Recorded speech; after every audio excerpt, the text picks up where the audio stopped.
Week 16 rankings. Let's start with the quarterbacks here.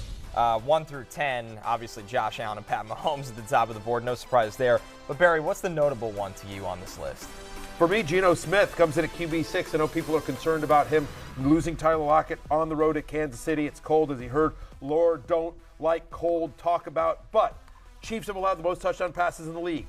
Every quarterback to face the Chiefs this year, except Malik Willis and Bryce Perkins, threw 2 or more touchdown passes. Perkins and Willis, of course, don't throw. Give me Geno Smith as a top 6 play. Marquise Goodwin, DK Metcalf in a game in which they're double-digit underdogs. Yep, Geno's going to be throwing a ton. The concern around Geno is that he's had so many drop picks recently, and he had one called back for the roughing penalty on Bosa, which shouldn't have been. But if you expect that in the matchup, being double-digit dogs, it's not even going to matter. If he throws 2 picks, he can still put up a lot of fantasy value. Yeah, and it's one of the highest over-unders on the slate. We expect a lot of points to be scored. 49. Teams that face the Chiefs average 36 pass attempts per game. That's 4th most in the NFL. Lawrence, looking at your rankings, anybody you a little higher or lower on coming into the weekend? Well, I actually like where Matthew has Justin Fields here at number 3. I got him at number 5. Some people were concerned about him going up against the Bills, and, should I start him? But the real question you got to ask yourself is, who you going to play over Justin Fields, man?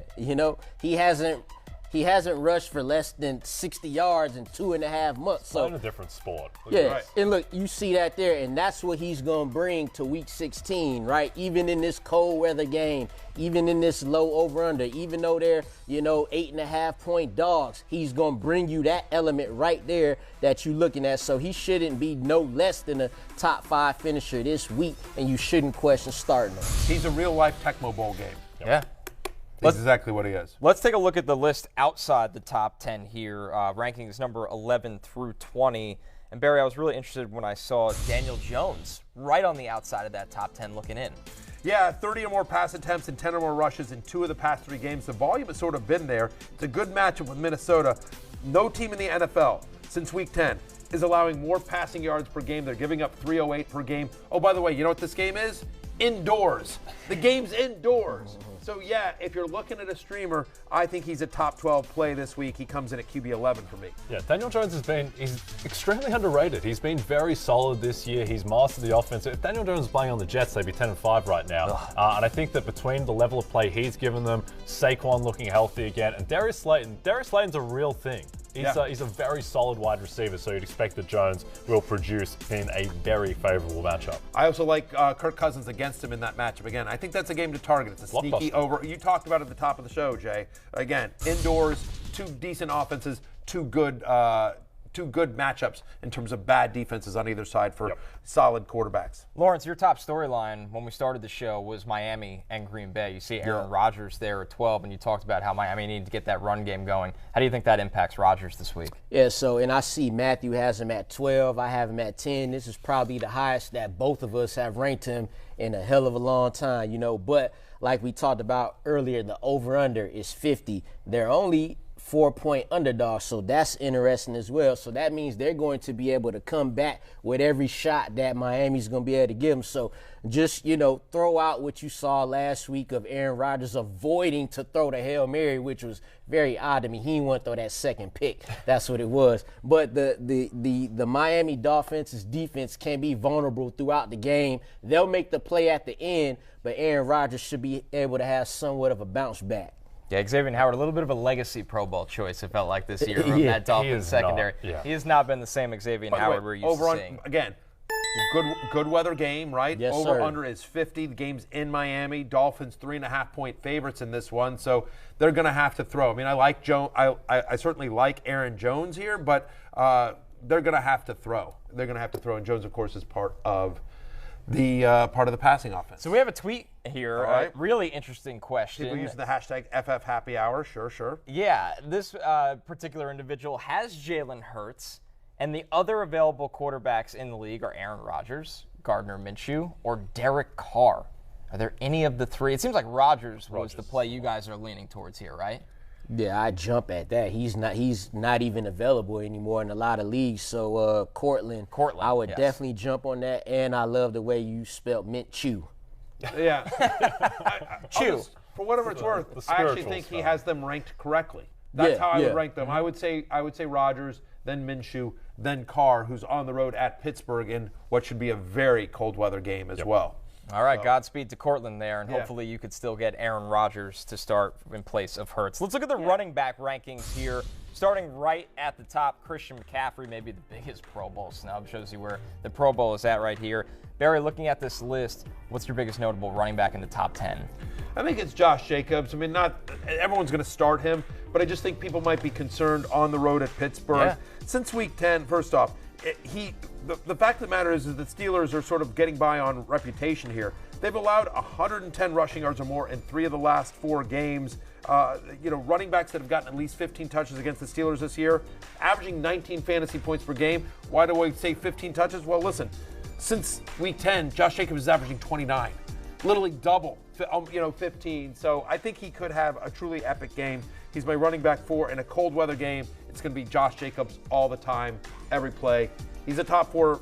I have him at top 4, and honestly, he might be ranked too low. Yep. I think, look, Josh McDaniels shouldn't be running the ball as much as he is, but he is, so you may as well prosper from it. Josh Jacobs he is the surest back in the league in terms of his usage. If you listen to the Happy Hours meteorologist, Lord Don't Like Cold, he brought up how hard it would be to tackle King Henry.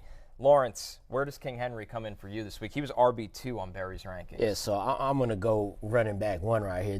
I might have had him too low. Yeah, this is Texans week, baby, and he's over, the little 4-week skid he had weeks 10 through 13 where he was only RB14 at that time. The past 2 weeks, he's gotten it back under control as RB3. But this week right here, 4 straight games of 200 yards and at least 200 touchdowns versus this Texans team.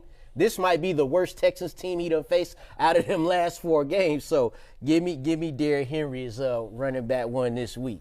The only concern is, as Jay sort of mentioned, like with Malik Willis under center, at least with Tannehill, you have the threat of a deep pass. Do they just say, like, we ain't scared of Malik Willis at all? We're literally going to put 11 in the box. Yeah. Like they're playing Air Force. Yeah. Right, exactly. The hope is that, he just busts through that front 7 pretty much like he usually does. So there's not too much pressure on Malik Willis like Florio alluded to earlier. Yep. Let's dive into RBs 11 through 20. We talked a lot about the weather and who you really can't start in Browns Saints. And then you see them stacked right there, Barry. Chubb at 11, Kamara at 12. Right, and even though you were hearing reports about a heavy Taysom Hill game, you're still going to use Alvin Kamara quite a bit. 23 touches last week, his most in a game since week 6. We've talked about this Cleveland run defense giving up 14 rushing touchdowns to running backs this year. That's tied for second most in the NFL. The fact that they give up the second most yards per carry to opposing running backs as well. So Kamara, to me, I know it's been bad. I know if you're in the playoffs, it's probably despite him, not because of him. But if you've made it this far and he's on your team, I'm starting him, and I'm starting him with confidence in a great matchup, a game in which they're not going to be able to pass very much. Yep, 23 touches for Alvin Kamara last week, which might have gone a bit under the radar because he didn't get in the end zone, didn't have the huge fantasy day, but he's gotten the usage that he hadn't really been getting since the start of the year. And by the way, if you think about 50-mile-an-hour winds, potentially up to between 35 and 50-mile-an-hour winds, well, what that affects is obviously passing, which means you're not going to be able to pass down the field, but you might be able to dump off quickly to Alvin Kamara as well. So maybe they get creative here. Maybe you see Taysom Hill and Kamara in the backfield together, Hill under center, that kind of stuff. But anyway, we love Kamara this week. Lawrence, we know Najee Harris wasn't drafted to be RB19, but we saw what Ramondre Stevenson did to that Vegas defense. Does that inspire some hope for Najee against the Raiders? Yeah, definitely, especially like you said, he wasn't drafted to be this, but it is what it is. His first 9 weeks, he was RB26. Over the past 6, he's been RB11. Even that's not what we drafted him for. But it's like a ray of sunshine seeing him be that, because he's been getting the yards and or the touchdowns over the past 6 weeks. For the last 6 games, he's either rushed for 85 yards or scored a touchdown. They going against the Raiders, like you said. Ramondre Stevenson just ran all over them boys. James Conner did the same thing. The Chiefs did it as well. So yeah, I mean it's decent. Again, we wanted him to be top 5, but that's not where we at now. Be happy with him being an RB2. RBs 21 through 30 for Barry coming into the week here, and Latavius Murray sitting there at RB 23. He was the star of the XFL game known as Cardinals-Broncos last week that Jay could not get enough of. Barry, are you believing the Latavius Murray run continues against the Rams? I do. Chase Edmonds activated off the IR, but my expectation here is that if he gets into this game and plays, he's going to take more of the Marlon Mack passing down running back role. and not what Latavius Murray, who's done. Even with Marlon Mack active last week, he still had a ton of work. He's now had 20 or more touches in 3 of the past 5 games. Last week, 77% of the running back carries for the Broncos. They are, in this economy, as we like to joke, somehow Latavius Murray is a workhorse back. Rams, it's a good matchup, though. Like, Russell Wilson back, but the fact of the matter is they're going to be run heavy here. Rams have allowed at least 85 yards from scrimmage to a running back in 5 of the past 6. So based on volume, I think he's a volume dependent, but should get it. Low-end RB2, high-end flex Latavius Murray this week. I like him against the Rams. Yeah, great game that. Broncos-Rams. I mean, it's an ugly slate. It's, in ugly sweater season, it makes sense to have an ugly slate. Yeah, the Broncos do feel destined to play these types of games, but they are 3-point favorites, so you'd expect that Latavius is going to be running against the Rams' run defense without Aaron Donald, who's not practicing. It's not super intimidating. Yeah, that would be a Christmas miracle if this game were entertaining. Yeah.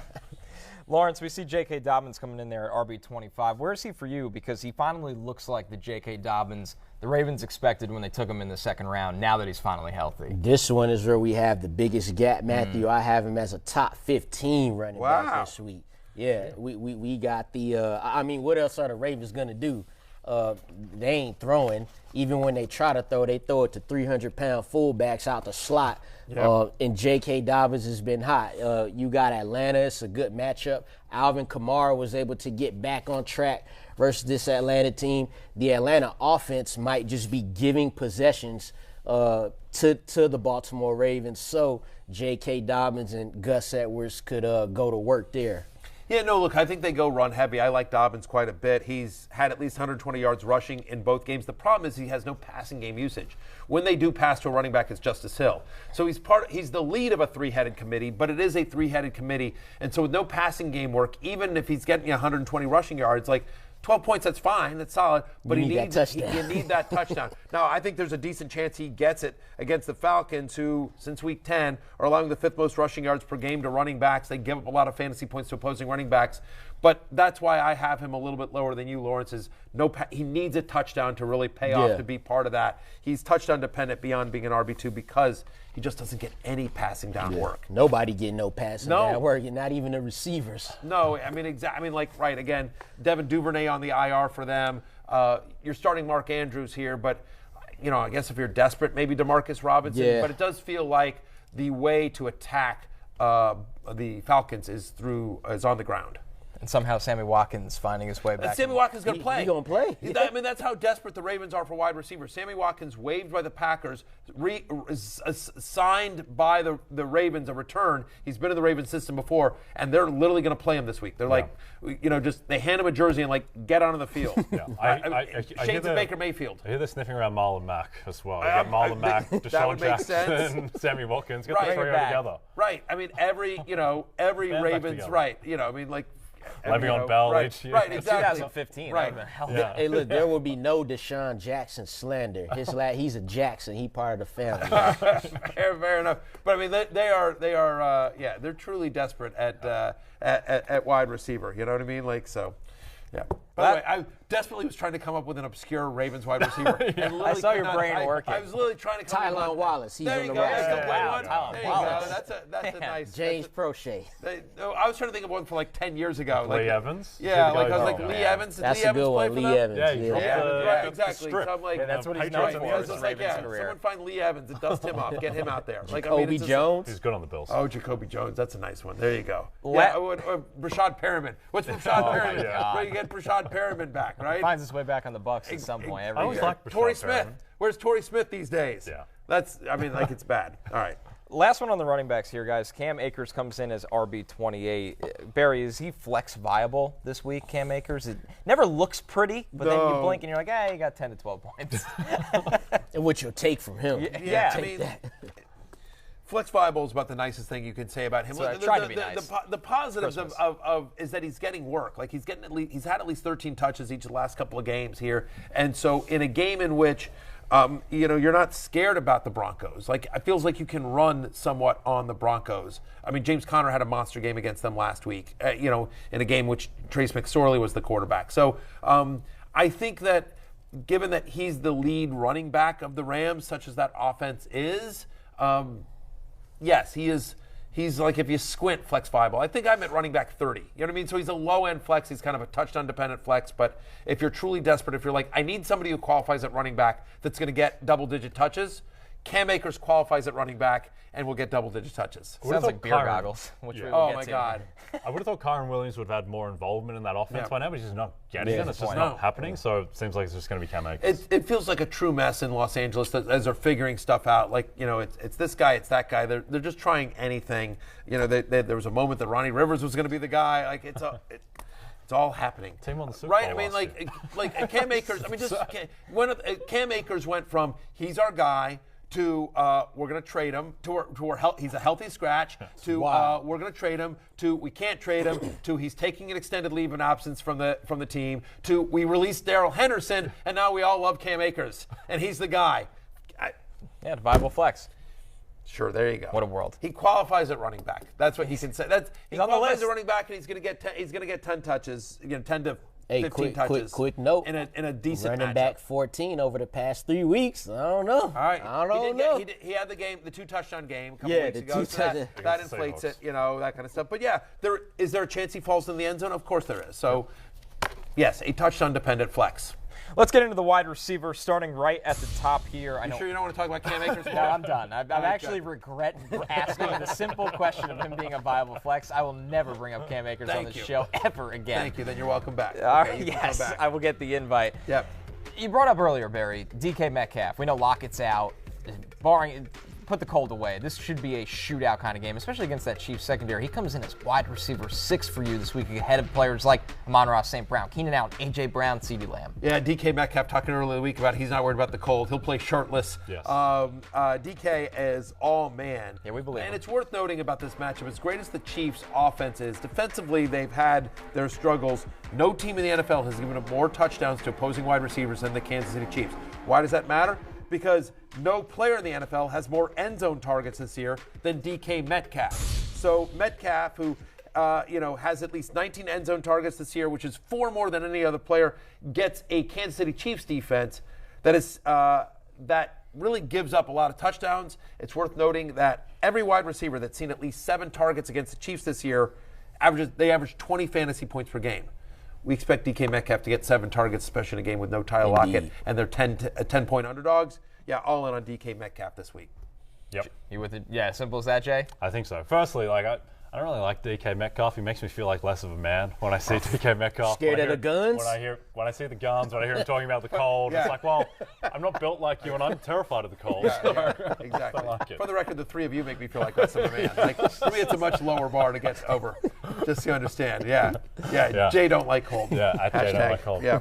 Lawrence, earlier in the show, we talked about the Lions' offense and how it's kind of hard to trust their backfield right now. But the guy you always fire up is Amon-Ra St. Brown. He was number 7 there for Barry. Where does he come into the week for you? I got him at 8, and the only reason I have him that low. Why do you hate Amon-Ra St. Brown? Yeah, wow. Jeez. Wow. Wait, what? Did I why say do you- that? Why do you hate More don't like Amon-Ra. More don't like Amon-Ra. I'm at 7, More and don't like you're the sun. lower. You're lower Maybe- on Amon-Ra maybe St. I'll Brown. go Why- 7.5. Why are you dogging Amon-Ra St. Brown? Why do you hate him? I'll tell you why, because something that Jay said earlier, right? No. Jared Goff's game against the Jets wasn't great, right? Most of it was Mitchell running 60 yards for the touchdown, right? Now I'm forcing you to talk down Amon-Ra St. Brown. No. No. Look, we good with Amon-Ra St. Brown. If I want to rank him higher, Yeah. but it's like what the Panthers do against quarterbacks, right? Mitchell Trubisky, okay, it's Mitchell Trubisky, but he did nothing against them. Lamar Jackson didn't throw for a touchdown against them. However, Demarcus Robinson had a career day against them. Deontay Johnson had 98 yards against them. So Amon-Ra St. Brown could still do his thing. It's just like Jared Goff, give us a little something. You know, he had 76 yards against the Jets. Give us a little bit more. So that's why I have him at 8. I want to put him at top 5 because what you mentioned earlier, I got to push him closer to the top 10. It's minus 20,000 that Jared Goff's out there shirtless in the cold like DK Metcalf. He's would- afraid of the cold. He's like me, Jared Goff. He is like you, and both of you guys look for short passes to Amon-Ra St. Brown, and that's the Panthers do struggle against the slot. If there's one area of the defense that they do struggle, so I think volume gets him there. Whether he gets into the end zone or not, that's the question. Yeah, it'll be interesting to see how much J.C. Horn he gets. And Yes. I agree they'll put him in the slot a ton to get him away from J.C. Horn. Let's look at wide receivers 11 through 20. J.C. Horn, by the way, somebody else drafted after Zach Wilson. Yeah. I mean, the list is all pro, all pro, It's all pro, all pro. Yes, the best at all of their positions. Penei Sewell, J.C. Horn, Michael Parsons, Jamar Chase.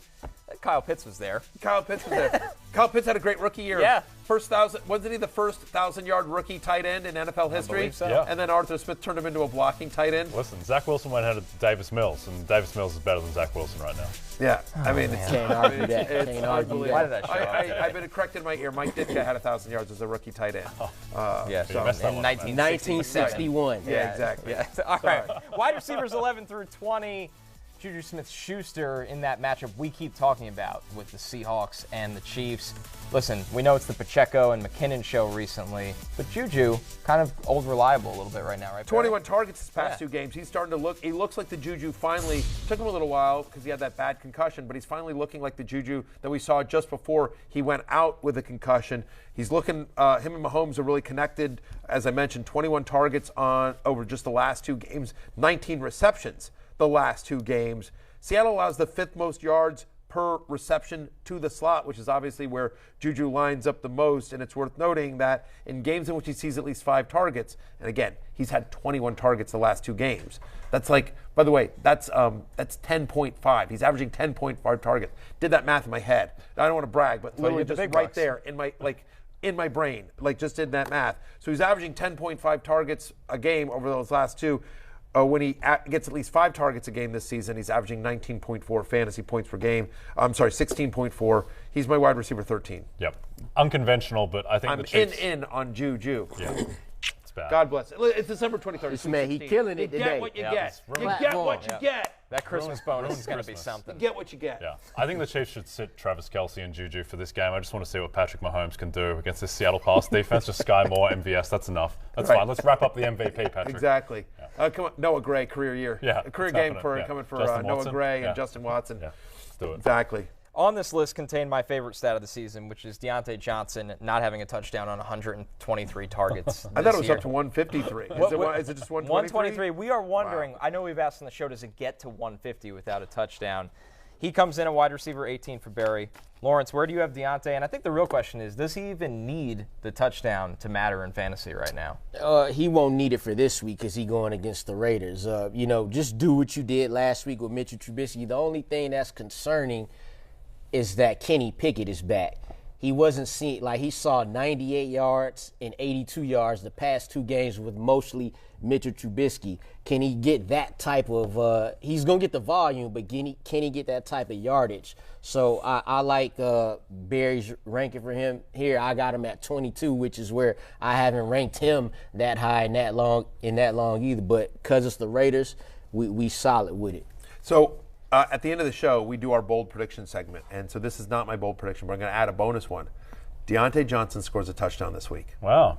There you go. That's How bold is that? the boldest. There you go. I That's wonder my what his bold any prediction. time will be at. It's actually 650 to 1 on a BetMGM. No, it's Excuse me? I don't know what Right. it is. So It's what? like plus 300 or something. Yeah. Feels like it. Got a kick out of Matthew from that one. Yeah. Yeah, he liked that Kinda one. gave me nothing. All right. On to the next. One more here, T. Higgins in that Bengals offense that, we know pretty much every receiver matters in this offense for the Bengals. T. Higgins, as long as he doesn't have a hamstring in warm-ups that we had no idea about, should be pretty exciting to play him. That drives you so insane every time we bring it up. Yeah, 1,000%. And look, the other thing is that the Patriots secondary is really beat up, right? And so, T. Higgins looked like T. Higgins last week in that game against Tampa Bay, the comeback against Tampa Bay. And so I know that the Patriots have been pretty good defensively. But I think Jamar Chase, this is something that I saw in Pat Kerrane's walkthrough, by the way. Pat does a great job, our friend Pat Kerrane, friend of the show, on rotoworld.com. Go check that out through his walkthrough. But no wide receiver in the NFL has seen more double teams than Jamar Chase. He has seen the most double teams, and so one would expect Belichick to do that as well. And so T. Higgins, he's seeing single coverage. He's eating off single coverage. He looks healthy. Patriots, again, banged up in the secondary. Yeah, I starting all your Bengals with confidence in this one. By the way, while we're on the air, Hayden Hurst officially ruled out for Cincinnati. So it'll be Chase, it'll be Higgins, it'll be Tyler Boyd. I see you have him at 16 here. I have him at 14. I would want to put, I've ranked him in the top 12 much of the season. just because of the upside there. Obviously, when Jamar Chase was out. The only reason I have him at 14 is because the last 2 games he's had 33 and 35 receiving yards. Got a touchdown to help that out. But since Jamar Chase has come back, like he been what we know he is, that dog. So that's why I have him a little far back, but it shouldn't be too concerning. All right, wide receivers 21 through 30. And I know we're going to get into a little bit of Mike Williams East and Gabe Davis on this list. Now listen.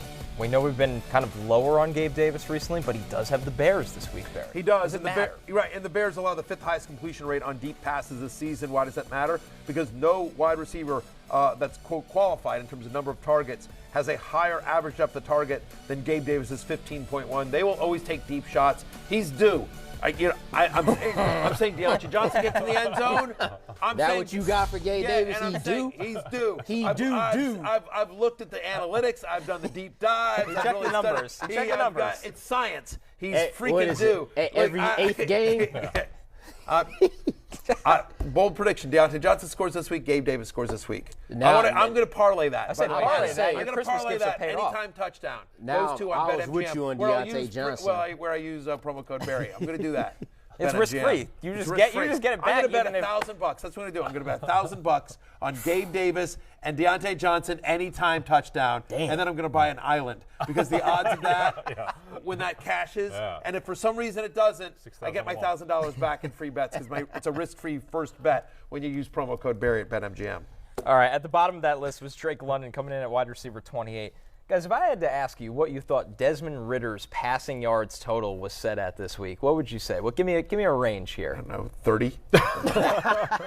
I mean, it definitely ain't 200, so probably like 175? 141. It's 141. I knew the answer to that. Yeah. Right. I think that's the lowest. Actually, no, I take it back. I think Malik Willis is probably lower. That's the trick, is that it was the lowest, and then now we have Malik Willis coming in. Right. Fields is going to be Justin lower. Fields is lower, too. It's insanity. Not good for Drake London there, who comes in at 28. Desmond Ritter's not running for 100 yards like Justin. Right, I mean, I think the positives of Drake London, and they are few, is that over the last 2 weeks, that when Desmond Ridder throws, he doesn't throw a lot, but when he does throw, he throws to Drake London. He's got a 48% target share over the last 2 weeks. I mean, he's getting almost 50% of the targets, such as they are, for the Atlanta Falcons. He's had back-to-back games with 6 or more receptions. That's the first time that's happened this season. The Falcons are your team, Lawrence. Am I crazy to think he's got a top 30 game in him in a game against Baltimore in which we expect him to be trailing? I'm a Falcons Top guy, 30. and this is how you should know. I'm looking at the targets, 11 targets and 12 in the past 2 games. But this over and under 35 and a half. Desmond Ridder, 141. I feel like Desmond Ridder got a better chance of running for that many yards than he do throwing them. I don't have him too far off of 28, but I do have him outside my top 30 at 34, actually. So he has only thrown to Drake London, but, man, God, I don't even know what to say. You know how you said Gabe Davis is due? Whatever the opposite of that is, that's how I feel about Drake London. It's just throw it in the air and see what happens. All right, fair enough. I have Drake London at wide receiver 28. There's no question there's risk involved, but you knew that when you got into the detective Drake London business. Yes, sir. By the way, your parlay of sir. Deontay Johnson and Gabe Davis plus 872. There you go. That's it? Yeah, I thought it would be a little higher. I want more than that. Yeah, I was going to say. Maybe it's going to happen, though. Anytime touchdown for 2 guys that haven't scored in You'll get a sailboat, not an island. Apparently. Yeah. Feels like 900. Maybe a kayak. Yeah, 900 to 1. A couple kayaks, a jet ski. But risk-free. It's risk-free, though. matter. That's the thing. All right, one on that list that I Just skipped over. 872, I want to get to. Mike Evans came back to life last week. He comes in as wide receiver 21 for you. The matchup against Arizona is great. Is Mike Evans, are we seeing the slow return of Mike Evans, or is that outside the top 20 tell you you're skeptical of it continuing off last week? A little nervous, by the way. Donovan Smith not going to play in this one, so could Tom Brady, Tristan Wirfs is coming back, but Donovan Smith now officially ruled out, so the offensive line gets a little healthier, and then it gets a little less healthy. Right? No one holds like Donovan Smith, so that'll be a loss. That'll be a loss for the Buccaneers offensive line. Because they don't call all of them. Yeah. They don't call all of them. It is. That's the positive. It's a plus. You guys think I'm joking, but that's the trick, though. That's the trick, right? They're not going to call holding on every play. So the way he was hugging Nick Bosa a couple days ago, it was exactly. Intimate. By the way, they're in 3 different states. They're married now. Yeah. Like that qualifies as marriage. I think in a couple of different states. So anyway, it's good. There's a lot of bad jokes. That was good. Thanks. I appreciate that. God bless. Great backhanded compliment. Anyway, look, I just think they're almost a touchdown favorite in this particular game, right? I mean, like it's 7.5. It's ticked up to 7.5. The over/under's 40.5. So they're at the Arizona Cardinals. Of course, Arizona has really struggled. They're a bottom 12 scoring defense over the last month, and so I think Tom Brady shows up on prime time. Like, this is the Sunday night game right here on NBC and Peacock, and so I think it's a big Godwin game. I think it's a Mike. That's another guy who's due for a touchdown in terms of regression. Yeah. You know what? Wait, what's the parlay of Mike Evans, Deontay Johnson, and Gabe Davis all scoring a touchdown? Let's make it a Christmas miracle. Let's make it a Christmas. That's a good segment for today's show. There you go. Where's our Christmas miracle? What's our Christmas miracle? We've built it on the show. We're not playing for it. We've built it. I'm going to bet that parlay just for S&Gs. I'm going to do it too so I don't miss out if it I'll trail. Okay, there you go. For the spirit of Christmas and the show. Yeah, in the spirit. Don't bet more than $1,000. Yes. No. Make sure. Do not lose a cent. Yeah, don't, like whatever. Like always bet responsibly. Bet what you can afford to lose. But anyway, bottom line is I just think he looked like Mike Evans last week, right? He's had some bad luck in terms of touchdowns called back due to penalty and everything like that as well. The Cardinals secondary has not looked super impressive.